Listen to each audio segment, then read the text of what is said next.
Well, good morning and welcome to Coffee with the Pastor. It's a great morning for coffee. Will be for the next few days, they say. But let's look at, I think, a very interesting passage in Genesis chapter 14. We know that Lot has went to Sodom and has pitched his tent there, has living in Sodom. We know he's going to live inside the city. But Sodom, Gomorrah, and Salem, which Salem, according to the psalmist, is Zion, and Zion is Jerusalem. So we pretty much all know that Salem is Jerusalem. Well, those kings apparently had been conquered once before by some kings all the way over in Mesopotamia. And I'm going to begin reading with the first few verses here in Genesis 14. It says, at the time when Ephrael was king of Shinar, Eric king of Elasar, Kedorlaomer king of Elam, and Tidal king of Gorim, these kings went to war against Bera the king of Sodom, Bersha the king of Gomorrah, and then talks about the different kings that they went to war with. And it is interesting about how far away they are. I'm going to put the map back up and just kind of show you. If you look over on your right-hand side of the map and look at Mesopotamia, that's where these kings are. Well, if you look all the way down in the left-hand corner, that is Israel over here. And if you'll look over there, right over there, and just up from Edom, there's that body of water. That's the Dead Sea, and that would all be around that area where these kings, where they're coming to conquer. So these kings have come from a ways to do that. And so they have come, they have conquered the city, they have taken the people, they've taken all their possessions. But one of Lot's servants escapes and tells Abraham what's happened. And so Abraham gets his men and goes after them, and he conquers those kings. I think that should tell you about how many people Abraham has with him. I mean, he's got a pretty good army himself, and big enough to where he's able to go and overtake this raiding party and been able to, he took them back, got back the people, got back all their possessions, and he's bringing them back. And so he's bringing back all the people from Sodom, Gomorrah. And when he comes back and he's returning from defeating the kings, there's something very interesting happens in verse 18. It says, then Melchizedek, king of Salem, brought out bread and wine, and he was priest of God Most High, and he blessed Abram, saying, blessed be Abram by God Most High, creator of heaven and earth, and praise be to the God Most High, who delivered your enemies into your hands. Then Abram gave him a tenth of everything. Now, who is this Melchizedek? We don't know a lot about him, but one of the things I find very interesting is that Abram's not the only one worshiping the one high God. Here's Melchizedek, who's apparently doing the same thing. And on the way back, Melchizedek comes out and blesses Abram. And he brings bread and wine. It's not going to be the last time we see bread and wine. Jesus uses bread and wine to institute the Lord's Supper communion. I don't think that's by accident that he does that. In Hebrews, and Paul also talks about Jesus is in the order of Melchizedek.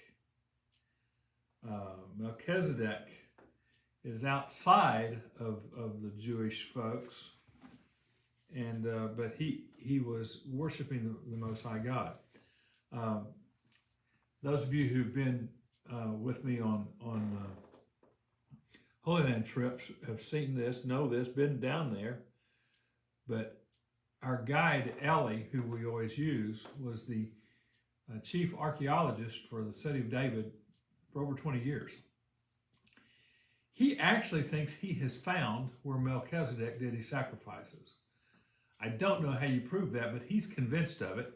And he takes us down there. And when you go down there, you feel like you're, in part of the Raiders of the Lost Ark or something, going down there looking for it. But I took a picture of it, and it's up on your screen, hopefully. Now, you can't tell much from that because it's just a rock. But if you were down there in where the dig is, you could see there are trenches where the blood would have run off there. And right beside this, where they found this, is an olive press. Now, what makes that big is that they used olive oil to anoint the sacrifices. And Ellie's very convinced that this is where Melchizedek would offer sacrifices. He also thinks that that stone standing up on there was put there by Jacob. And we'll read that passage, and I'll show this picture again maybe when we read that passage. But Ellie's very convinced that this is the stone that Jacob laid his hat upon, and when he was done, he says, I was in the house of the Lord and didn't know it when he saw the vision. He thinks Jacob actually laid that stone. I think he may have a hard time proving that, but that's what he thinks, and he's a pretty smart guy. So Melchizedek comes, and Abraham's so taken by him, he gives him a tent. Now that would have been a pretty significant offering for him. Then the king of Sodom comes to Abram. Now they already know that Sodom is turning wicked. And the king of Sodom comes in and he tells Abraham, he says, give me the people and you keep all the goods. They stole everything from us. You can keep that, but give me the people. And Abraham's going to go, no deal.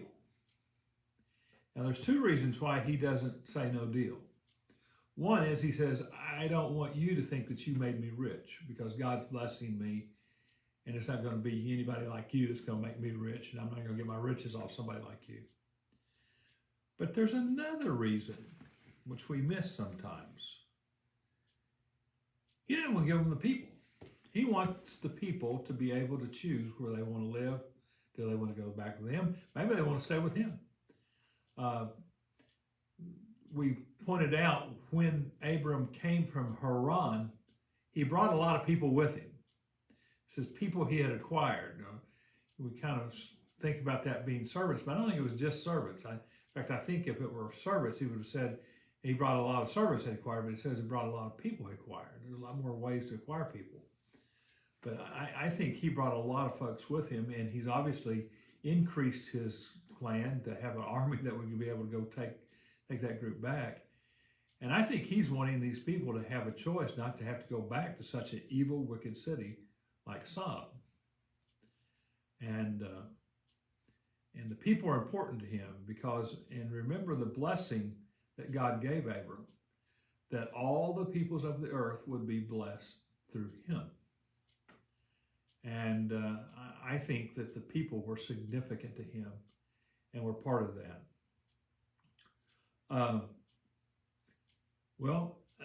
That's kind of chapter 14. Next week, we'll start with chapter 15, which talks about the covenant that God makes with Abram, which is very significant. And we'll study about the interesting times of what Abraham went through trying to get a son to be an heir, and some of the truthfully misguided things that he did and all. But today, I leave you with this.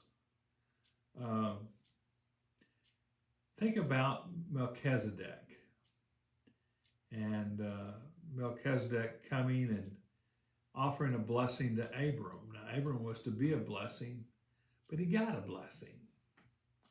And God must have spoken to Melchizedek and said, go bless him. Bring bread and wine. Well, we have a very great blessing that bread and wine symbolizes too. And that's in Jesus Christ. And the bread symbolizes his broken body he gave for us, and the wine stands for his shed blood for us. And we're blessed as well. We're blessed by Jesus Christ. And so I hope that you go with that blessing today and make it a great day. And I'll talk to you Monday. All right. Thanks for watching. And I'll see you Monday.